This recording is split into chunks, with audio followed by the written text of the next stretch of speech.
En un an, elles sont passées par toutes les considérations.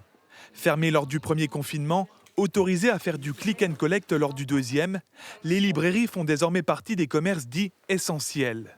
2020 a permis aux lecteurs de redécouvrir le livre et l'importance du métier de libraire.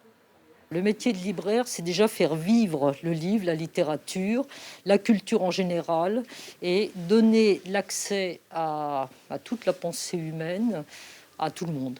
Il apporte l'évasion, la culture générale, la culture des voyages, tout ça. Natalia Bouy a repris cette librairie indépendante il y a 2 ans et demi. Depuis la crise sanitaire, elle dit se sentir encore plus utile auprès des clients, toujours demandeurs de conseils. C'est un métier de passeur. C'est un métier de lien entre les livres et les clients, entre les livres et les gens. Voilà, on est là pour faire des sélections, pour montrer aux gens toute la diversité éditoriale qui existe. Les professionnels du secteur le reconnaissent. Les librairies indépendantes restent des commerces fragiles. Si elles ont survécu à la concurrence d'Internet, c'est grâce à la loi Lang de 1981.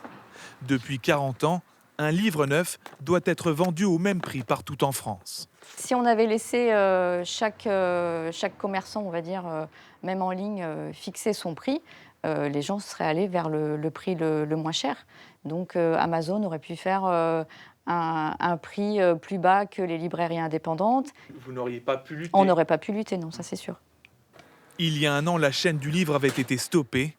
Portée par le soutien des lecteurs après le premier confinement, les librairies indépendantes connaissent aujourd'hui un nouvel élan.